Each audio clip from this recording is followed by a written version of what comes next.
على أهل بيته الطيبين الطاهرين المعصومين. أما بعد، فقد قال الحكيم في كتابه المجيد وفرقانه الحميد: بسم الله الرحمن الرحيم. واتخذوا من دونه آلهة لا يخلقون شيئا وهم يخلقون ولا يملكون لأنفسهم ضرا ولا نفعا ولا يملكون موتا ولا حياة ولا نشورا. سورہ فرقان کی آیت نمبر 2 پر ہم نے گزشتہ روز تفصیل کے ساتھ ہم نے گفتگو کی، جس میں چند اہم نکات کی طرف اشارہ کیا گیا۔ اللہ تعالیٰ قرآن مجید کی سورہ فرقان کی اس سورہ میں، جس کو جو دوسری سورہ ہے، اس میں اللہ تعالیٰ فرماتا ہے کہ الذی لہ ملک السماوات والارض، کہ اس پوری کائنات کی، اس پوری عالم ہستی کی مالکیت اور حاکمیت جو ہے وہ اللہ تعالیٰ کے ہاتھ میں ہے، اور کسی بھی مخلوق کے اندر کوئی بھی چیز اس کائنات میں اپنی ذات میں مستقل نہیں ہے، کوئی بھی چیز انڈیپینڈنٹ نہیں ہے، بلکہ اللہ ہی اس پوری کائنات کا ایڈمنسٹریٹر ہے، اور اللہ ہی جو ہے اس کائنات کی پرورش بھی کرتا ہے، اور اس کی اس سلطنت میں نہ تو کوئی شریک ہے اور نہ ہی اس کا کوئی فرزند ہے۔ اس نے ہر چیز کو خلق کیا ہے، اور ہر چیز کی خلقت کے وقت اس کی ایک خاص مقدار رکھی ہے۔ تو یہ جو ایک خاص مقدار ہے، اس کے پیچھے جو ایک فلسفہ ہے، اس کی طرف بھی گزشتہ روز میں نے اشارہ کیا۔ جو ایک دو باتیں میں دوبارہ ریکیپ کرتے ہوئے انشاءاللہ اپنی گفتگو کو آگے بڑھاؤں گا، کہ اللہ تعالیٰ کہتا ہے کہ نزل الفرقان علی عبدہ، کہ اس نے اپنے عبد کے اوپر فرقان نازل کیا۔ اور پھر اس آیت میں جب اللہ تعالیٰ کہتا ہے کہ میں ہی اس کائنات کا مالک ہوں، میرے ہی قبضہ قدرت میں یہ پوری کائنات ہے، تو اس کا مطلب یہ ہے کہ اللہ تعالیٰ ساتھ ساتھ ہمیں یہ بھی بتاتا ہے کہ اگر میں اس کائنات کا مالک ہوں تو میں ہی اس کائنات کا رب بھی ہوں۔ یہ نہیں ہو سکتا کہ آپ مالکیت کو اور خالقیت کو ربوبیت سے آپس میں جدا کر دیں۔ یہ نہیں ہو سکتا کہ خالق تو خدا کی ذات ہو اور اس کی ربوبیت میں یا تو کوئی اور شریک ہو یا کسی اور کو اس کے مقابلے میں رب بنا کر اس کی پرستش جو ہے وہ شروع کر دی جائے۔ اس لیے کہ خالقیت کا مطلب یہ ہے کہ اللہ تعالیٰ نے جس کو خلق کیا ہے، اللہ تعالیٰ اس کے جو تقاضے ہیں اللہ تعالیٰ ان کو بھی جانتا ہے، جو ڈیمانڈز ہیں اللہ تعالیٰ ان کو بھی جانتا ہے۔ اللہ تعالیٰ صرف اس کائنات کا کریٹر نہیں ہے، بلکہ اللہ تعالیٰ اس کائنات کا جو ہے وہ سسٹینر بھی ہے۔ اللہ تعالیٰ اس کائنات کو باقی رکھے ہوئے ہے، اللہ تعالیٰ اس کائنات کو گرو بھی کرتا ہے، اس کی پرورش کرتا ہے، اس کو ایڈمنسٹر کرتا ہے، اس کو مینیج کرتا ہے۔ تو اگر کسی میں کسی چیز کی اللہ تعالیٰ نے پوٹینشل رکھی ہے، کسی چیز کا ٹیلنٹ رکھا ہے، تو یہ بھی اللہ تعالیٰ کی طرف سے واجب ہے کہ وہ اس کو کمال تک پہنچانے کے لیے، اس کو پرفیکشن تک پہنچانے کے لیے، اس کی پوٹینشل کو ایکٹیویٹ کرنے کے لیے اور اس کو ظہور میں لانے کے لیے اللہ تعالیٰ وہ امکانات اور وسائل اور ریسورسز جو ہیں وہ بھی اللہ تعالیٰ جو ہے وہ پرووائڈ کرے۔ اگر کسی کو اللہ تعالیٰ نے پیدا کیا ہے اور اس کو پیاس لگتی ہے تو پانی اللہ تعالیٰ نے کی طرف سے واجب ہے کہ اس دنیا میں پانی کو بھی پیدا کرے۔ اگر بھوک لگتی ہے تو کھانے کو بھی پیدا کرے۔ اگر انسان کے اندر اللہ تعالیٰ نے یہ صلاحیت رکھی ہے، یہ پوٹینشل رکھی ہے، یہ تڑپ اللہ تعالیٰ نے رکھی ہے، یہ ڈیزائر اللہ تعالیٰ نے رکھی ہے کہ انسان جس چیز کو نہیں جانتا ہے اس کو جاننے کی کوشش کرے، یعنی علم کے حصول کی جو ڈیزائر اللہ تعالیٰ نے انسان کے اندر رکھی ہے۔ لیکن اگر دوسری طرف علم نام کی کوئی چیز موجود نہ ہوتی، نالج نام کی کوئی چیز موجود نہ ہوتی، یا اس کائنات میں اتنی پوٹینشل نہ ہوتی کہ وہ اپنے آپ کو ریویل نہ ہونے دیتی، کہ ہم اس کائنات کے اسرار سے ہم پردہ نہ اٹھا سکتے، تو اس کا مطلب یہ ہے کہ اللہ تعالیٰ جو ہے وہ خالق تو ہے لیکن رب نہیں ہے۔ لیکن ربوبیت کا تقاضا یہ ہے کہ ایک تو اللہ تعالیٰ کو ہر ایک کی صلاحیتوں کا پتہ ہے، ہر ایک کی ٹیلنٹس کا پتہ ہے، ہر ایک کی قوتوں کا پتہ ہے، پوٹینشلز کا پتہ ہے۔ اللہ تعالیٰ کو یہ بھی پتہ ہے کہ جس موجود کو میں نے خلق کیا ہے اس کی انتہائی منزل کیا ہے، اس کی پرفیکشن کی جو نقطہ اختتام ہے، یعنی انتہا جو ہے اس کی عروج کی، اس کو بھی اللہ تعالیٰ کو پتہ ہے۔ اس کے مطابق اللہ تعالیٰ نے سارا انوائرمنٹ جو ہے وہ پرووائڈ کیا ہے۔ تو جس طرح فزیکل سینس میں اللہ تعالیٰ ہماری ڈیزائرز کو دیکھتا ہے، بھوک کو دیکھتا ہے، پیاس کو دیکھتا ہے، پھر اسپریچول سینس میں ہم نے نالج کی بات کی، ہم نے حق کی بات کی، ہم نے اسی طرح سے ہمارے اندر ایک ڈیزائر ہے، اور وہ یہ ہے کہ خوبصورت جو چیز خوبصورت ہے اس کی طرف اٹریکٹ ہونا، تو یہ ہمارے اندر چیز پائی جائے، لیکن ہم اللہ تعالیٰ اس کائنات میں کسی چیز کو خوبصورت پیدا نہ کرے، اس میں بیوٹی موجود نہ ہو، اس میں زیبائی موجود نہ ہو، تو یہ ہے رب کا ہونا۔ اگر اللہ تعالیٰ نے ہمیں پیدا کیا ہے تو اس کو یہ بھی معلوم ہے کہ ہماری اگر کچھ میٹیریل نیڈز ہیں تو ہماری کچھ جو ہیں وہ اسپریچول نیڈز بھی موجود ہیں، ہماری کچھ روحانی اور مانوی ہماری جو احتیاجات ہیں وہ بھی موجود ہیں۔ ہو سکتا ہے کہ ہم اس دنیا میں بہت سے لوگ جو دین کو نہیں مانتے، جو قرآن کو نہیں مانتے، جو مذہب کو نہیں مانتے، جو خدا کو نہیں مانتے، ہو سکتا ہے ان کو اس نیڈ کا نہ پتہ ہو، ان کو اس احتیاج کا نہ پتہ ہو، لیکن جس خالق کائنات نے اس کائنات کو خلق کیا ہے، جس خالق کائنات نے اس انسان کو خلق کیا ہے، وہ یہ بھی جانتا ہے کہ اس کی اگر کچھ مادی احتیاجات ہیں، اس کی اگر کچھ مادی نیڈز ہیں، تو اس کی اسپریچول نیڈز بھی ہیں، اس کی روحانی اور مانوی احتیاجات بھی ہیں۔ لہٰذا اسی انسان کو اللہ تعالیٰ نے جب عقل دی ہے، جب فطرت دی ہے، جب وجدان دیا ہے، ضمیر دیا ہے، تو ایکسٹرنل ورلڈ میں بھی اللہ تعالیٰ نے ہدایت کا سامان فراہم کیا ہے۔ اگر دنیا میں نبی نہ ہوتا، اگر نبوت نہ ہوتی، اگر امامت نہ ہوتی، اگر ولایت نہ ہوتی، اگر کتاب خدا نہ ہوتی، اللہ نے اپنی اس کتاب کو ہم پر نازل نہ کیا ہوتا، تو اس کا مطلب یہ ہے کہ ہمارے اندر ایک چیز کی پوٹینشل تھی، ہمارے اندر ایک چیز کی طاقت تھی کہ ہم اس طاقت کے ذریعے سے، ہم اس پوٹینشل کے ذریعے سے ہم پرفیکشن کے ان مراحل تک پہنچ سکیں، ان ہائیسٹ سٹیجز کو ہم جو ہیں وہ ایکوائر کر سکیں، ہم ان کو اٹین کر سکیں۔ لیکن اگر نبی موجود نہیں ہے، اگر امام موجود نہیں ہے، ولی خدا موجود نہیں ہے، قرآن موجود نہیں ہے، تو پھر ہدایت کا سامان موجود نہیں ہے۔ تو ہمیں یہ حق ہوگا کہ اللہ تعالیٰ سے شکایت کرنے کا کہ پروردگارہ تو ہمیں اگر سزا دینا چاہتا ہے، اگر پنش کرنا چاہتا ہے، تو جب تو نے ہمارے لیے وہ تمام جو ایکسٹرنل گائیڈنس ہوتی ہے وہ تو نے ہمیں پرووائڈ نہیں کی، تو پھر ہمیں تو سزا کس بات کی دے رہا ہے؟ تو اللہ تعالیٰ ظاہر ہے رب بھی ہے اس کائنات کا، ربوبیت کو اللہ تعالیٰ سے جدا نہیں کر سکتے، کیونکہ ربوبیت میں ہی خلقت بھی ہے۔ اگر مجھے علم کی ضرورت ہے تو اللہ تعالیٰ نے اس علم کو خلق کیا ہے۔ جب میں علم حاصل کرتا ہوں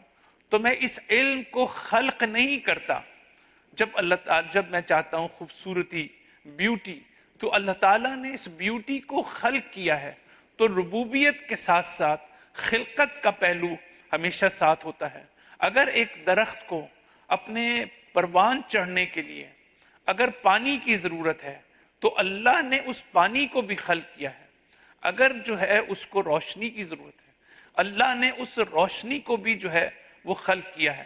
تو اس لحاظ سے بہت امپورٹنٹ ہے کہ اگر اللہ رب ہے تو وہی خالق ہے، اور اگر خالق ہے تو وہی رب ہے۔ جو بت پرست ہیں جن کی ہم آج بھی بہت زیادہ گفتگو کریں گے، جنہوں نے اپنے خدا خود بنا لیے ہیں، انہوں نے ربوبیت کو خلقت سے جدا کرنے کی کوشش کی ہے۔ یہ ہے وہ بنیادی فلسفی کہ جس کو سمجھنے کی ضرورت ہے۔ تو پھر اللہ تعالیٰ نے اس کائنات کے اندر جو ہے ہر چیز کی ایک مقدار رکھی ہے۔ کل میں نے زیادہ تفصیل کے ساتھ بیان کیا، آج میں صرف یہ اشارہ ہی کروں گا کہ اللہ تعالیٰ نے ہر چیز کو اوپر سے ایک خاص مقدار میں اتارا ہے۔ ان من شیئن، دیکھیں قرآن کی آیت کیا ہے، ان من شیئن، شے کا لفظ کہاں پر آپ استعمال کرتے ہیں؟ کوئی بھی چیز کہ جو بھی آپ تصور کر سکتے ہیں اس کائنات میں، اس کو آپ شے کہیں گے، کم سے کم آپ کو کہیں گے کہ یہ شے ہے۔ تو اس کا مطلب یہ ہے کہ کوئی بھی ایسی چیز، کوئی بھی ایسی شے، کوئی بھی ایسا انسیڈنٹ، کوئی بھی ایسا ایونٹ موجود نہیں ہے کہ جس کے ٹریجر جو ہے، جس کی انڈسٹنگوش فارم جو ہے، وہ اللہ کے پاس موجود نہ ہو۔ ان من شیئن الا عندنا خزائنہ، ہمارے پاس اس کے خزائن موجود ہیں، ہمارے پاس ان کی ٹریجرز موجود ہیں۔ وما ننزلہ الا بقدر معلوم، اور ہم ان کو نازل نہیں کرتے، اوپر سے اتارتے نہیں ہیں، مگر بقدر معلوم، ایک مخصوص مقدار میں، ایک خاص میجرمنٹ کے ساتھ ہم اس کو جو ہے وہ اتارتے ہیں۔ تو اس کا مطلب یہ ہوا کہ اللہ تعالیٰ کو یہ معلوم ہے کہ کسی چیز کی کتنی مقدار میری پرورش کے لیے ضروری ہے، اس کائنات کی پرورش کے لیے ضروری ہے۔ انسان ایک چیز ہے، اس کے کمال کے تقاضے اور ہیں، اس کے ٹیلنٹس اور ہیں، اس کی کیپیسٹی اور ہے۔ تو کائنات کے ہر ذرے میں کسی نہ کسی کمال تک پہنچنے کی پوٹینشل موجود ہے۔ تو اس کے مطابق اللہ تعالیٰ نے اس کو حالات جو ہیں، اس کو ریسورسز جو ہیں، اس کو اسباب جو ہیں، وہ اللہ تعالیٰ نے فراہم کیے ہیں۔ تو اس کا مطلب ساتھ ساتھ یہ بھی ہوا کہ اگر ہم اللہ تعالیٰ کے وجود کے اوپر ہم گفتگو کرنا چاہیں تو یہ چیز عقلی طور پر ہمارے ذہن میں آتی ہے کہ جو لوگ مادہ پرست ہیں، جو لوگ ایتھیسٹ ہیں، جو خدا کے منکر ہیں، ان کے سامنے یہ سوال اللہ تعالیٰ رکھتا ہے کہ جب اس کائنات میں اللہ تعالیٰ نے اتنا نظم رکھا ہے، جب اس کائنات کو ذرے ذرے کو آپس میں اللہ تعالیٰ نے مربوط رکھا ہے، اور یہ کائنات جو ہے ہمیں ظاہری طور پر مختلف چیزوں میں نظر آتی ہے اور بکھری ہوئی نظر آتی ہے، لیکن اللہ تعالیٰ ہمیں قرآن میں کئی جگہ پر یہ میسج دیتا ہے کہ قرآن مجید بتاتا ہے کہ اس کائنات میں ایک قسم کی وحدت اور یونٹی بھی موجود ہے۔ یعنی یہ اپنے تمام تر جو ہے وہ اس کے باوجود کہ ہمیں چیزیں الگ الگ نظر آتی ہیں، لیکن ان کا آپس میں ریلیشن ہے، ان کا آپس میں ربط ہے۔ اگر اللہ تعالیٰ نے ہر علت اور کاز میں ایک خاص ایفیکٹ نہ رکھا ہوتا تو یہ کائنات درہم برہم ہو جاتی، یہ کائنات تباہ و برباد ہو جاتی۔ تو اس کا مطلب یہ ہوا کہ جو لوگ یہ کہتے ہیں کہ یہ کائنات آہستہ آہستہ خود جو ہے ایک جو ڈیو پروسیس ہے اور گریجولی جو ہے یہ کائنات آج اس جگہ تک پہنچ گئی ہے، تو آپ ایک لحاظ سے تو اس کو مان سکتے ہیں، لیکن یہ کیسے ہو سکتا ہے کہ ایک مادہ، ایک میٹر کہ جو بلائنڈ ہو، کہ جو اندھا ہو، کہ جس میں شعور نہ ہو، جس میں آگاہی نہ ہو، جس میں اویئرنیس نہ ہو، کس طرح ہو سکتا ہے کہ وہ اس طرح سے ڈیولپ ہوتا چلا جائے کہ تمام چیزوں کے تقاضے اور مقدار اور میجرمنٹ جو ہے اس کا بھی خیال رکھے، اور ہر ایک کو اس کے مقصد تک پہنچانے کا بھی خود ہی اہتمام کرے۔ اگر انسان کا برین ہے تو اس میں جو پیچیدگیاں ہیں، اس میں جو باریکیاں ہیں، اگر انسان کی آنکھ ہے، اگر انسان کا جسم ہے، تو یہ آنکھ اور برین خود بخود کیسے وجود میں آ سکتا ہے کہ جس میں اتنی زیادہ جو ہے وہ کمپلیکیشنز ہیں، اتنی زیادہ جو ہے وہ ایسے ایسپیکٹ ہیں کہ جس کے لیے ایک انٹیلیجنٹ ڈیزائنر کی ضرورت ہے، جس کے لیے ایک آگاہ ناظم کی ضرورت ہے، ایک آرگنائزر کی ضرورت ہے کہ جو اس لحاظ سے بھی اویئرنیس رکھے کہ جس چیز کو وہ خلق کر رہا ہے اس چیز کو جو ہے کس طرح سے اس نے پروان چڑھانا ہے۔ سورہ فرقان کی تیسری آیت جو ہے اس میں اللہ تعالیٰ یہ فرماتا ہے کہ وَاتَّخَذُوا مِن دُونِهِ آلِهَةً۔ اب مقابلہ اور بات اور گفتگو کن سے ہے؟ وہ لوگ جو عیسیٰ کو اللہ کا فرزند قرار دیتے ہیں، اور وہ لوگ کہ جو عزیر کو اللہ کا بیٹا قرار دیتے ہیں، اور وہ کہ وَاتَّخِذُوا مِن دُونِهِ آلِهَةً کہ جو بتوں کو اپنا جو ہے خدا قرار دیتے ہیں، الہ قرار دیتے ہیں، اور پھر وَلَا يَخْلُقُونَ شَيْئًا جبکہ نہ تو یہ کسی چیز کو خلق کر سکتے ہیں بلکہ ان کو تو خود خلق کیا گیا ہے، اور وَلَا يَمْلِكُونَ لِأَنفُسِهِمْ یہ تو اپنے وجود پر اور اپنے نفس پر بھی ان کا کوئی اختیار نہیں ہے، ذرًا ولا نفعًا نہ یہ خود کو نقصان پہنچا سکتے ہیں نہ یہ خود کو فائدہ پہنچا سکتے ہیں، ولا یملکون موتًا ولا حیاتً نہ ان کی موت پر ان کا اختیار ہے نہ حیات پر ان کا اختیار ہے، ولا نشورا اور نہ ہی ریزوریکشن کے اوپر ان کا اختیار ہے، نہ تو یہ لوگوں کو دوبارہ اٹھا سکتے ہیں، نہ تو یہ قیامت کو لا سکتے ہیں، نہ تو یہ کسی کو خلق کر سکتے ہیں، انہوں کو خود خلق ہوئے ہیں، یہ نہ کسی کو فائدہ پہنچا سکتے ہیں اور نہ ہی یہ کسی کو نقصان پہنچا سکتے ہیں۔ تو یہ جو قرآن مجید کا اس لحاظ سے قرآن مجید کی جو تیسری آیت ہے سورہ فرقان کی، اس میں آپ نوٹ کریں کہ انشاءاللہ آج کی گفتگو ہماری اسی آیت سے ہے کہ تیسری آیت میں اللہ تعالیٰ ہمیں کیا پیغامات اور کیا میسیجز دیتا ہے جب اللہ تعالیٰ یہ کہتا ہے کہ اس کے علاوہ آپ جو ہے وہ بت بنا لیتے ہیں، کسی اور کو خدا بنا لیتے ہیں، چاہے وہ بتوں کی شکل میں ہو، چاہے وہ چاند سورج ستاروں کی شکل میں ہو، چاہے وہ درخت اور آسمان کی صورت میں ہو، اور چاہے وہ فرشتوں اور ملائکہ کی صورت میں ہو۔ مختلف زمانوں میں انسانوں نے مختلف چیزوں کو، مختلف اشیاء کو اللہ اور الہ قرار دیا ہے، لیکن سب سے خطرناک قرآن یہ ہے کہ وہ کہ جو الہ ہو ہوا ہو، کہ جو اپنے ڈیزائرز کو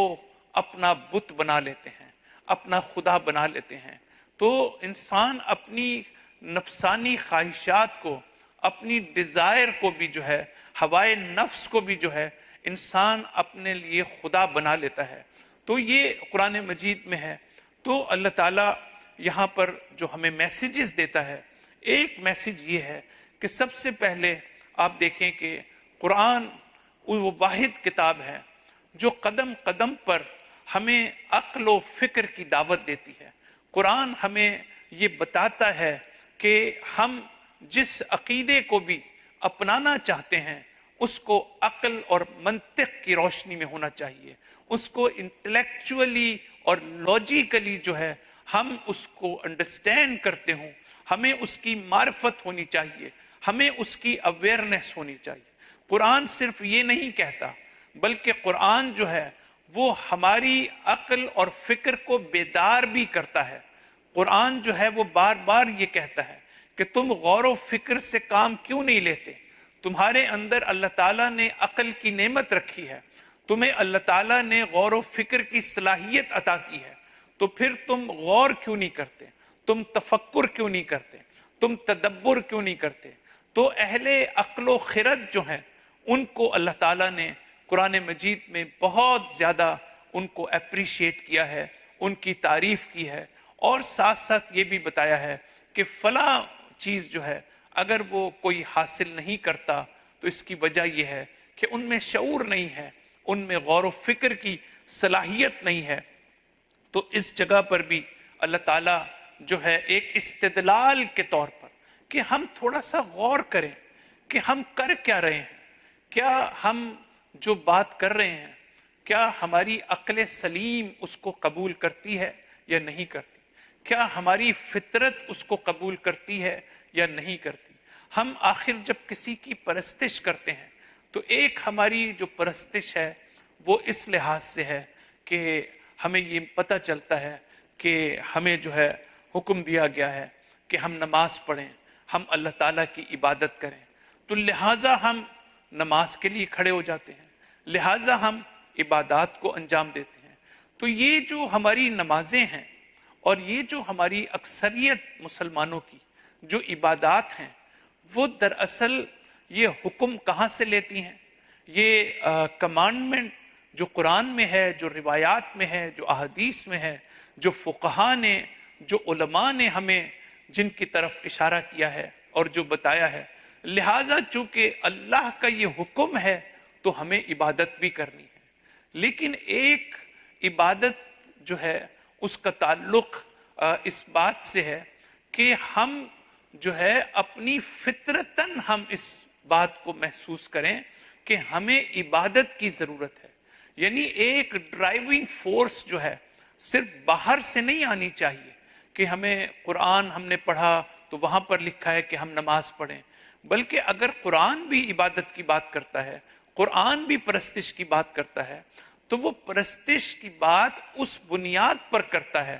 جو ہماری فطرت میں موجود ہے، جو ہماری روح میں اللہ تعالیٰ نے موجود ہے۔ اگر اللہ نے ہمارے اندر یہ ٹینڈنسی نہ رکھی ہوتی، اگر اللہ تعالیٰ نے ہمارے اندر یہ رجحان نہ رکھا ہوتا کہ ہم جو ہے وہ جو بھی عظیم ہے، جو بھی گریٹ ہے، جو بھی قابل احترام ہے، ہم اس کے سامنے جھک جائیں، ہم اس کو رسپیکٹ دیں، ہم اس کے سامنے سبمسو ہوں، تو یہ اللہ تعالیٰ نے ہماری فطرت میں رکھا ہے۔ تو اس کا مطلب یہ کہ جو عبادت ہے اور جو عبودیت ہے اس کی مینیفیسٹیشن جو ہے وہ نماز کی صورت میں آتی ہے۔ تو نماز، روزہ اور عبادات اور پرستش جو ہے جب مسلمان کرتے ہیں تو دو لحاظ سے دو قسم کے افراد ہوتے ہیں۔ ایک وہ ہوتے ہیں کہ جن کی ڈرائیونگ فورس جو ہے ایکسٹرنل ورلڈ سے آتی ہے، اور ایک وہ ہوتے ہیں کہ ایکسٹرنل ورلڈ کے ساتھ ساتھ ان کا اپنا وجود بھی پکار پکار کر یہ کہتا ہے کہ اگر جو ہے مجھے کہیں باہر سے حکم نہ بھی ہوتا تو میں اپنے رب کی عبادت کرتا، میں اپنے رب کی پرستش کرتا، اس لیے کہ وہ لائق عبادت ہے، اس لیے کہ میں اس کی ذات سے محبت کرتا ہوں، میں اس کی نعمتوں کو جانتا ہوں، میں اس کی نعمتوں سے واقف ہوں، ان نعمتوں کے نتیجے میں جو میرے رب نے مجھے عطا کی ہیں، اور پھر وہ فطرت کہ جو میرے رب نے مجھے عطا کی ہے کہ جب کوئی آ کر مجھے نعمت دیتا ہے اس کا مطلب یہ کہ جب کوئی آتا ہے اور میری مدد کرتا ہے اور مجھے فائدہ پہنچاتا ہے اور مجھے اس سے فائدہ پہنچتا ہے تو خود بخود میری دل کی گہرائیوں میں اس کو میں اپریشیٹ کرتا ہوں، اس کا میں شکر ادا کرتا ہوں، اس کے سامنے میں جھکتا ہوں۔ یہی وہ میکنزم ہے کہ جو عبادت کے اندر بھی موجود ہے۔ تو اللہ تعالیٰ یہاں پر ہمیں غور و فکر کی طرف دعوت دیتا ہے کہ تم لوگ جن بتوں کی عبادت کر رہے ہو، وہ بت جو ہیں وہ نہ تو ان میں عبادت کے لحاظ سے کوئی عظمت پائی جاتی ہے، نہ کوئی گریٹنس پائی جاتی ہے، نہ میجسٹی پائی جاتی ہے، نہ ان کی کوئی رسپیکٹ ہے، نہ ان کا کوئی احترام ہے۔ تو پہلی بات یہ ہے کہ آپ کسی چیز کا کسی بنیاد پر احترام کرتے ہیں، اور پھر دوسری بات یہ ہے کہ ان میں نہ تو ایسی کوئی چیز ہے اور نہ ہی ہم جو ہے کہ اس بات سے کہ ہمیں کوئی فائدہ پہنچاتے ہیں۔ جب ہم کسی کی اطاعت کرتے ہیں، دیکھیں اطاعت میں یہ چیز بھی بہت زیادہ ہے۔ ایک تو اطاعت میں ہے کہ آپ دل سے ولفلی جو ہے آپ عبادت کر رہے ہیں اور فطرتاً آپ محسوس کر رہے ہیں کہ آپ کو عبادت کی ضرورت ہے، لیکن اطاعت کے ساتھ ساتھ جو ہے وہ یہ بھی ہے کہ ہمیں اس اطاعت کا کوئی فائدہ بھی پہنچے گا۔ اگر ہمیں یہ معلوم ہو کہ اس اطاعت کا ہمیں قطعی طور پر کوئی فائدہ نہیں پہنچے گا، اس بندگی کا ہمیں قطعی طور پر کوئی فائدہ نہیں پہنچے گا، تو پھر بھی ہم عبادت نہیں کریں گے، پھر بھی ہم اطاعت نہیں کریں گے. تو اس کا مطلب ہے کہ اس فائدے کے ہوتے ہوئے ہمیں یہ پتہ ہے کہ جس کے سامنے ہم جھک رہے ہیں وہ ہستی ہے کہ جو ہماری مشکلات کو سمجھتی ہے، جو ہمارے درد کو سمجھتی ہے اور ہماری مشکلات کو دور کرنے پر قادر ہے اور ہماری مشکلات کو دور کر سکتی ہے. تو اس لحاظ سے جو ہے ہم یہ دیکھتے ہیں کہ قرآن ہمیں غور و فکر کی دعوت دیتا ہے، ہمارے ذہن کو اور ہمارے ضمیر کو جو ہے وہ جھنجھوڑتا ہے. اللہ تعالیٰ قرآن مجید میں اسی آیت کے اندر پھر آپ یہ دیکھیں کہ ایک مقام پر اللہ تعالیٰ کہتا ہے اسی آیت کے آخر میں کہ یہ اپنا یہ کوئی فائدہ نہیں، جو اپنا نقصان اور نفع کے مالک نہیں ہے وہ کسی کو کیا فائدہ پہنچائیں گے، وہ کسی کو کیا نقصان پہنچائیں گے. نہ تو تم خوف سے ان کی عبادت کر سکتے ہو، تم خوف سے میری عبادت تو کر سکتے ہو، تم لالچ میں میری عبادت تو کر سکتے ہو، لیکن ان بتوں سے تمہیں کیا لالچ ہو سکتی ہے، ان بتوں سے تمہیں کیا خوف ہو سکتا ہے. اور خوف اور امید جو ہے ظاہر ہے کہ یہ ایک بڑی بنیادی فلسفہ ہے کہ جس کو سمجھنے کی ضرورت ہے. تو اس لحاظ سے ہمیں یہ پیغام جو ہے وہ اس کے اندر دیا جا رہا ہے. لیکن اور بھی اس سے بہت ڈیپر میسیجز قرآن مجید کی اس آیت میں بھی ہیں کہ جو زیادہ غور و فکر کرنے کی ضرورت ہے. کہ اللہ تعالیٰ جب یہ کہتا ہے کہ جن کو تم اپنا معبود بناتے ہو وہ نہ تو اپنی کسی کو فائدہ پہنچا سکتے ہیں، نہ نقصان پہنچا سکتے ہیں، نہ انہیں اپنی موت پر اختیار ہے اور نہ انہیں اپنی حیات پر جو ہے وہ اختیار ہے، نہ وہ اپنے آپ کو موت دے سکتے ہیں، نہ کسی کو موت دے سکتے ہیں، نہ اپنے آپ کو زندہ کر سکتے ہیں مرنے کے بعد، نہ کسی اور کو زندہ کر سکتے ہیں. اور پھر ولا نشورا، ریزوریکٹ کرنا جو ہے، اور پھر کسی کو وہ اٹھا نہیں سکتے قیامت کے دن. تو اب یہاں پر جو بڑا بنیادی سوال ہے اور بنیادی میسج ہے میں اس کی طرف اشارہ کرنا چاہتا ہوں کہ امید ہے کہ آپ کی توجہ جو ہے وہ اس طرف رہے گی کہ آپ غور سے دیکھیں گے کہ یہ میسج کیا ہے اور کس طرح سے ہم اس کو جو ہے وہ سمجھ سکتے ہیں. تو سب سے پہلی بات یہ ہے کہ قرآن جب نشور کی بات کرتا ہے یعنی ریزوریکشن کی بات کرتا ہے، یعنی قیامت میں ہمارے اٹھائے جانے کی بات کرتا ہے کہ جب مردوں کو قبروں سے اٹھایا جائے گا قیامت کے دن. تو قیامت کا جو تصور ہے، جو آخرت کا جو تصور ہے، اس قیامت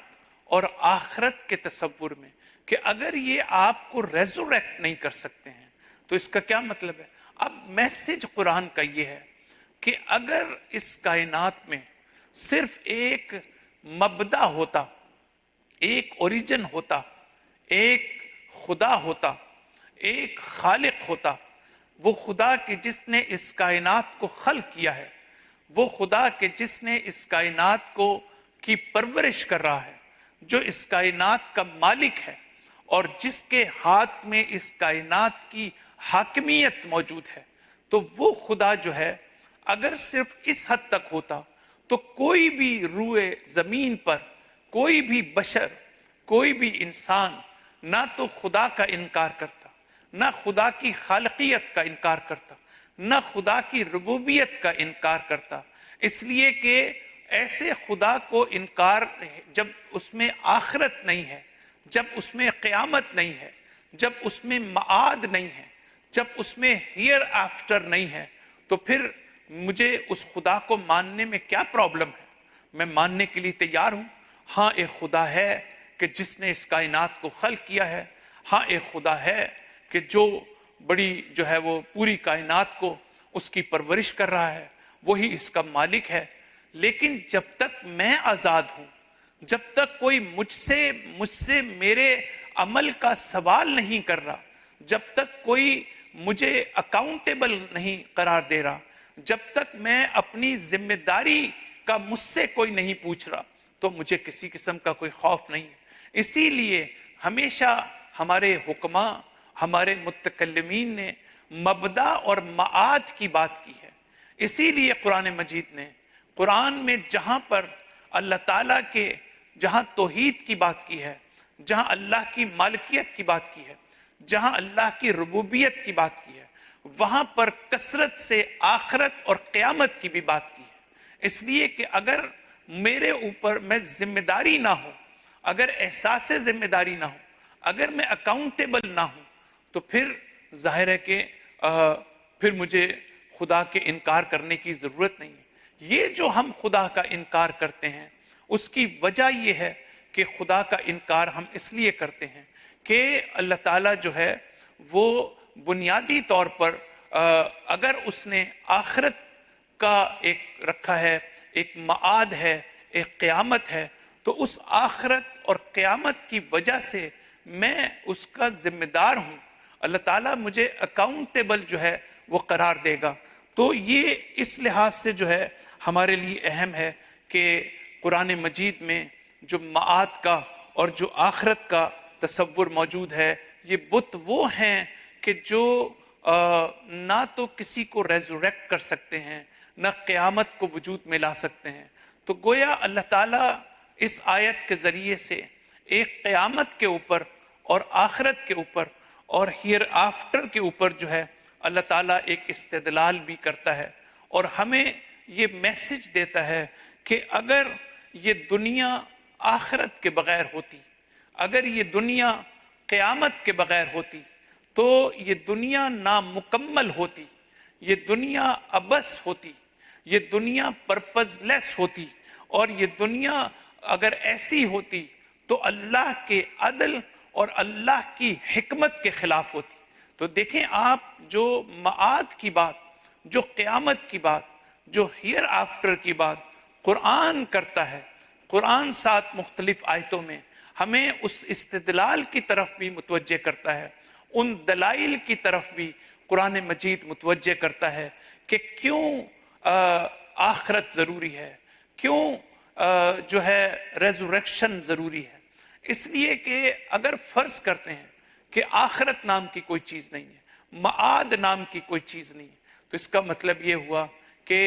افحسبتم انما خلقناکم عبثا، کیا تم یہ سوچتے ہو، خیال کرتے ہو کہ ہم نے اس کائنات کو پرپز لیس بنایا ہے، ہم نے بے ہدف بنایا ہے؟ اگر آخرت نہ ہوتی، معاد نہ ہوتی، تو یہ دنیا جو ہے وہ ایک بے مقصد دنیا ہوتی، ایک نامکمل دنیا ہوتی۔ اس کو سمجھنے کی ہمارے لیے ضرورت ہے۔ جو صاحبان ایمان ہیں، جو اپنے عقیدے کو مضبوط کرنا چاہتے ہیں، ان کے لیے بہت ضروری ہے کہ اللہ تعالیٰ بار بار قرآن مجید میں جو یہ بات کرتا ہے کہ میں نے آسمانوں کو اور زمین کو حق پر بنایا ہے، یعنی حق کے ذریعے سے میں نے اس کائنات کی تعمیر کی ہے۔ بالکل اسی طرح سے جس طرح ہم جب ایک مکان بناتے ہیں، اس کو بلڈ کرتے ہیں، تو اس کے لیے ہمیں میٹیریل کی ضرورت ہوتی ہے، ہمیں اینٹوں کی ضرورت ہوتی ہے، ہمیں ریت کی ضرورت ہوتی ہے، ہمیں بجری کی ضرورت ہوتی ہے۔ جب تک وہ میٹیریل نہیں ہوتا، وہ گھر جو ہے وہ تعمیر نہیں ہو سکتا۔ اسی طرح سے اللہ تعالیٰ یہ کہتا ہے کہ جب میں نے اس کائنات کو خلق کیا ہے تو اس کائنات کا ایک میٹیریل ہے، جس طرح تمہارے گھروں کا ایک میٹیریل ہوتا ہے، اس کائنات کا میٹیریل حق ہے اور ٹروتھ ہے۔ اگر حق ہے تو اسی کے ساتھ اس کائنات کو میں نے خلق کیا ہے، اور حق کی ایک مینیفیسٹیشن یہ ہے کہ یہ جو ہے آپ کے لیے ابس نہیں ہے، پرپز لیس نہیں ہے۔ اس لیے اب اس پر غور کرنا کہ اگر ہم 2 منٹ کے لیے تصور کریں کہ اللہ تو موجود ہے، خالق تو موجود ہے، رب تو موجود ہے، لیکن قیامت نہیں ہے، حساب کتاب نہیں ہے، میزان کی منزل نہیں ہے، صراط کی منزل نہیں ہے، ہماری اکاؤنٹیبلٹی نہیں ہے، تو یہ دنیا ناقص ہوگی،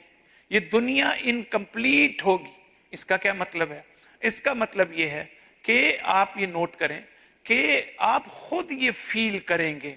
کہ یہ دنیا انکمپلیٹ ہے۔ فرض کرتے ہیں کہ آپ دنیا میں دیکھتے ہیں کہ کتنا ظلم ہو رہا ہے، اور پوری تاریخ کے اندر جو ظالم ترین اور جبار ترین اور ستمگر ترین افراد کہ جنہوں نے انسانیت کا ناحق خون بہایا، جب ہم ان کو دیکھتے ہیں تو ہمارے ذہن میں فوراً یہ تصور آتا ہے کہ اللہ کہ جس نے اس کائنات کو خلق کیا ہے، یہ کیسے ہو سکتا ہے کہ اس طرح سے دوسروں کے حقوق کو سلب کرنے والے، دوسروں کو درد و غم میں مبتلا کرنے والے، دوسروں کو اتنا زیادہ نقصان پہنچانے والے، جانی اور مالی نقصان پہنچانے والے، کہ جن کو اس دنیا میں کوئی سزا دے نہیں سکتا، جن کو اس دنیا میں کوئی جو ہے ان کے خلاف جو ہے کوئی ایکشن لے نہیں سکتا، اس لیے کہ جو ان کے جرم کی نوعیت ہے، جو ان کے کرائم کی نیچر ہے، اس کو دیکھتے ہوئے آپ زیادہ سے زیادہ اس کو سزائے موت دے سکتے ہیں، زیادہ سے زیادہ جو بھی آپ تصور کریں، لیکن وہ اس کے ظلم کے مقابلے میں نہیں ہو سکتا۔ کیا قارون کو کوئی اس دنیا میں سزا دے سکتا ہے؟ کیا فرعون کو اس دنیا میں کوئی سزا دے سکتا ہے؟ کیا یزید کو کوئی اس دنیا میں سزا دے سکتا ہے؟ تو یہ جو نمرود ہیں، فرعون ہیں، یزید ہیں ہر دور کے، کہ جنہوں نے وحشت و بربریت کا بازار گرم کر رکھا تھا، جب ان کو آپ دنیا میں ان کے ظلم کی، ان کے گناہ کی کوئی سزا نہیں دے سکتے، اور اگر آخرت بھی نہ ہو، اگر قیامت بھی نہ ہو، کہ جہاں پر آپ کو اپنے کیے کی جزا ملے گی اور سزا ملے گی، تو اس کا مطلب یہ ہوا کہ یہ کائنات انکمپلیٹ ہے، یہ کائنات مکمل نہیں ہے۔ اور پھر جب اللہ تعالیٰ ہمارے ہاں ہمیشہ عام طور پر سوال کرتے ہیں کہ اتنا ظلم یہ لوگ ہو رہا ہے، تو پھر اللہ تعالیٰ ان کو کیوں یہاں پر سزا نہیں دیتا؟ یہ دنیا جو ہے یہ دار سزا نہیں ہے، دار جزا نہیں ہے۔ اس دنیا میں اللہ آپ کو نہ سزا دے سکتا ہے، نہ اللہ تعالیٰ آپ کو ریوارڈ دے سکتا ہے۔ ٹو سم ایکسٹینٹ اللہ تعالیٰ دنیا میں سزا بھی دیتا ہے، ٹو سم ایکسٹینٹ اللہ تعالیٰ دنیا میں ریوارڈ بھی دیتا ہے، اللہ تعالیٰ ثواب بھی دیتا ہے، اللہ تعالیٰ جزا بھی دیتا ہے۔ لیکن جو حقیقی جزا ہوگی، جو لوگ نیک ہیں، جو لوگ اللہ کی عبادت کرتے ہیں، جو لوگ انسانیت کی خدمت کرتے ہیں، جن سے صرف اور صرف خیر جو ہے وہ خیر کا باعث بنتے ہیں، جو سرچشمہ خیر ہیں، جو لوگوں کی ہدایت کا باعث بنتے ہیں، جو ہمیشہ پازیٹیو ہیں، جو خلق خدا سے محبت کرتے ہیں، جو ان کے درد میں شریک ہیں، مجھے بتائیں کہ کیا اللہ تعالیٰ اس دنیا میں ان کو اس کی جزا دے سکتا ہے، ثواب دے سکتا ہے؟ ایک حد تک تو اللہ تعالیٰ دے سکتا ہے، لیکن یہ اتنی بڑی نیکی ہے کہ جس کی حقیقی جزا اللہ تعالیٰ نے ایک اور کائنات رکھی ہے، ایک اور عالم رکھا ہے، ایک اور دنیا رکھی ہے، کہ جہاں پر اللہ تعالیٰ جو ہے اس کی انسان کو جزا دے گا۔ اور پھر اس سے زیادہ باریک نقطہ یہ ہے کہ ہم فرض کر لیتے ہیں کہ اللہ تعالیٰ ہمیں اس دنیا میں اگر کوئی جرم کرتا ہے، اگر کوئی ظلم کرتا ہے، اگر کسی کا ناحق خون کرتا ہے، اگر کسی کے ساتھ جو ہے وہ ناانصافی کرتا ہے، اگر اللہ تعالیٰ جو ہے وہ اسی دنیا کے اندر سزا دینا چاہے، تو میں آپ سے یہ پوچھوں گا، آپ کو دعوت فکر دوں گا کہ اللہ تعالیٰ کیسے کر سکتا ہے؟ اس لیے کہ اللہ تعالیٰ قیامت میں جب کسی ظالم کو سزا دے گا تو سزا اس کے جرم پر صرف نہیں دے گا،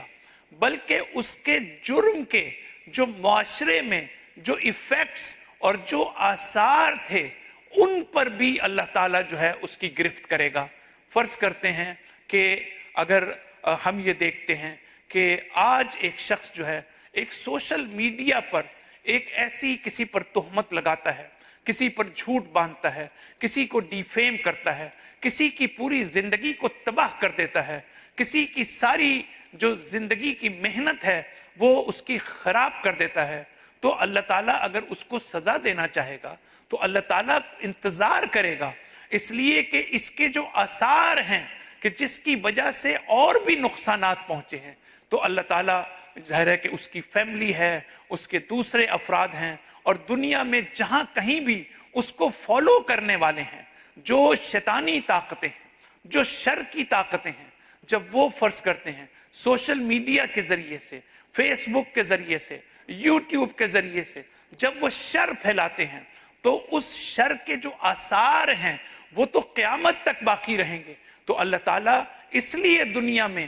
کسی کو سزا نہیں دے سکتا کہ اس کے آثار کا انتظار کرنا ضروری ہے. کسی کی نیکی کی جزا اللہ تعالیٰ اس دنیا میں اس لیے بھی نہیں دے سکتا کہ اس کی نیکی کے آثار کا اللہ تعالیٰ انتظار کرے گا. تو قیامت کے دن آپ کے اثر، آپ کا ایفیکٹ، آپ کا عمل، سب چیزوں کو ملا کر اللہ تعالیٰ یا سزا دے گا یا جزا دے گا. تو اب آپ اس چیز کے اوپر اگر آپ غور کریں کہ اگر جو ہے وہ اس دنیا کو اللہ تعالیٰ تو بناتا، آخرت کو نہ بناتا، جزا و سزا کا نظام نہ رکھتا، تو پھر یہ دنیا ناقص ہوتی. کون سی ایسی مجھے بتائیں چیز ہے کہ جو ایک مظلوم کو کمفرٹ پرووائڈ کر سکے، جو ایک مظلوم کو ٹرینکویلٹی اور آرام و سکون پرووائڈ کر سکے، جس پر ظلم ہوا ہے، جس کے عزیز و اقارب کو چھین لیا گیا ہے، جس کے حقوق کو سلب کر لیا گیا ہے. اب دنیا میں نہ حکومت ہے، نہ قانون نافذ کرنے والے ادارے ہیں کہ جو اس کو حق عطا کریں اور اس کا حق واپس دلائیں. اور بہت سی جگہ پر آپ کسی کو اس کا حق واپس بھی نہیں دلا سکتے. تو پھر اس کے نتیجے میں یہ کس طرح سے ممکن ہے کہ اللہ تعالیٰ جو ہے وہ ایک اور دنیا ایسی نہ ہو کہ جہاں پر انسان کو جو ہے اس کا حقیقی حق جو ہے اس کو مل سکے اور ان آثار کے ساتھ جو ہے اس کو دیا جا سکے. اور پھر دوسری جو معاد کے حوالے سے انہی آیات میں ہمیں ایک میسج ملتا ہے کہ اگر آخرت نہ ہوتی اور صرف یہ دنیا ہوتی تو یہ اللہ کی عدالت کے خلاف تھا، اللہ کی جسٹس کے خلاف تھا، ڈیوائن جسٹس کے خلاف تھا. وہ کس طریقے سے؟ وہ اس طریقے سے کہ اللہ تعالیٰ نے عدالت کس کو کہتے ہیں؟ عدل اس کو کہتے ہیں کہ آپ کسی چیز کو اس کا حق دیں. جو جس چیز کا مستحق ہے میں اس کو اس کا حق دے رہا ہوں. انسان ہونے کی حیثیت سے اللہ تعالیٰ نے مجھ میں کچھ ڈیزائرز رکھی ہیں، مجھ میں کچھ ٹیلنٹس رکھے ہیں. تو اگر اللہ تعالیٰ جو ہے مجھے وہ صلاحیتیں دے، وہ پوٹینشل دے، وہ ڈیزائرز دے، لیکن ان کو فلفل کرنے کی جگہ موجود نہ ہو، تو اس کا مطلب یہ ہوا کہ اللہ کی عدالت کے خلاف ہے. مجھے پیاس لگتی ہے، پانی موجود نہ ہو، مجھے بھوک لگتی ہے، کھانا خوراک میرے لیے موجود نہ ہو، یہ اللہ کی عدالت کے خلاف ہے. میری اسپریچول نیڈز ہیں. اگر اللہ نبی کو نہیں بھیجتا، اگر اللہ قرآن کو نہیں بھیجتا، اگر اللہ امام کو نہ بھیجتا، تو یہ اللہ کی عدالت کے خلاف تھا، اللہ کی جسٹس کے خلاف تھا. تو اس لحاظ سے جب ہم یہ دیکھتے ہیں کہ اللہ تعالیٰ کی جسٹس کے حوالے سے، تو ہمارے اندر ایک اور ڈیزائر پائی جاتی ہے، اور وہ یہ ہے جس کو ہم کہتے ہیں حب بقا. یعنی ہم اس دنیا میں آئے ہیں، ہم اس دنیا میں نابود ہونے کے لیے، وینش ہونے کے لیے، ختم ہو جانے کے لیے نہیں آئے. ہم اس دنیا میں آئے ہیں، ہمیں اللہ تعالیٰ نے پیدا کیا ہے اس دنیا میں بقا کی خاطر، ہمیشہ رہنے کی خاطر. ہمارے دل کی گہرائیوں میں ہماری فطرت ہمیں پکار کر یہ کہتی ہے کہ ہم جو ہے وہ باقی رہنا چاہتے ہیں، ہم بقا چاہتے ہیں، ہم ابدی زندگی چاہتے ہیں. تب جب اللہ تعالیٰ نے مجھے یہ انسٹنکٹ دیا ہے، جب اللہ تعالیٰ نے مجھے یہ ڈیزائر دی ہے، جب اللہ تعالیٰ نے میرے دل میں، میری روح میں یہ محبت رکھی ہے کہ میں باقی رہنا چاہتا ہوں، تو پھر اس دنیا میں ممکن نہیں ہے کہ میں بقا تک پہنچ جاؤں. اس دنیا میں ممکن نہیں ہے کہ میں جو ہوں وہ ہمیشہ کے لیے زندہ رہوں. لہٰذا ایک اس لیے کہ یہ دنیا جو ہے تغیر و تبدل کی دنیا ہے، یہ دنیا جو ہے تباہی اور بربادی اس کے ساتھ بھی ہے.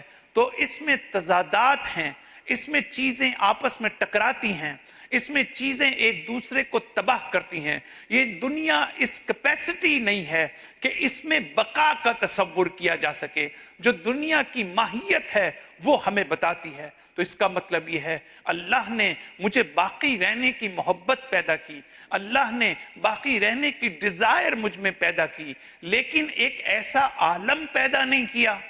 ایک ایسی دنیا پیدا نہیں کی کہ جس کو ہم آخرت کہتے ہیں، جس کو ہم ڈے آف ججمنٹ کہتے ہیں، کہ جس کو ہم ہیئر آفٹر کہتے ہیں، کہ اللہ تعالیٰ نے وہ جس کو ہم دار البقا کہتے ہیں، جس کو دار القرار کہتے ہیں، اور مولا کائنات اس کو دار الممر کہتے ہیں، یعنی یہ وہ دنیا ہے جو گزر جانے والی ہے، جو ایک جگہ سے دوسری جگہ سفر ہے اور مسافرت ہے، اور ہم لوگ ٹریولر ہیں۔ لیکن وہ دنیا جو ہے وہ ٹھہراؤ کی دنیا ہے، وہ ٹھہرنے کی دنیا ہے، وہ بقا کی دنیا ہے۔ تو اس بقا کا اگر نہ ہو، وہ دنیا نہ ہو، وہ جہان نہ ہو، وہ آخرت نہ ہو، کہ جہاں آپ کا جو حب بقا کا جو جذبہ آپ کے اندر ہے اس کی کہیں تکمیل نہ ہو سکے، اس ڈیزائر کو اللہ تعالیٰ فلفل نہ کرے، تو یہ اللہ تعالیٰ کی عدل کے خلاف ہے، عدالت کے خلاف ہے۔ اس لیے کہ پھر اللہ تعالیٰ نے مجھے یہ جذبہ کیوں دیا، مجھ میں یہ محبت کیوں رکھی، مجھ میں یہ ڈیزائر کیوں رکھی؟ اگر مجھ میں یہ ڈیزائر رکھی ہے تو یہ بھی اللہ کی طرف سے واجب ہے کہ اس ڈیزائر کو فلفل کرنے کا وہ سامان فراہم کرے، اور اسی کو کہتے ہیں ڈے آف ججمنٹ، اسی کو کہتے ہیں ہیئر آفٹر، کہ ایک وقت ایسا آئے گا کہ جب اس کائنات یہ ختم ہو جائے گی یہ دنیا، اور انسان مرنے کے بعد جو ہے اپنی بقا کی طرف جو ہے حقیقی معنی میں اپنا سفر شروع کرے گا۔ اللہ تعالیٰ آپ سب حضرات کی توفیقات میں اضافہ فرمائے۔ آج کی رات شب قدر ہے، اللہ تعالیٰ ہم سب کو توفیق عطا فرمائے کہ ہم زیادہ سے زیادہ اس رات میں عبادت کر سکیں، اللہ تعالیٰ سے طلب مغفرت کر سکیں، اللہ تعالیٰ ہمارے گناہوں کو معاف فرمائے، اور ماہ رمضان کی جو باقی ایام ہیں اور راتیں ہیں اللہ تعالیٰ ان میں ہمیں زیادہ سے زیادہ عبادت کرنے اور زیادہ سے زیادہ معرفت حاصل کرنے کی توفیق عطا فرمائے۔ وصلی اللہ علی محمد وعلی آلہ الطیبین الطاہرین المعصومین۔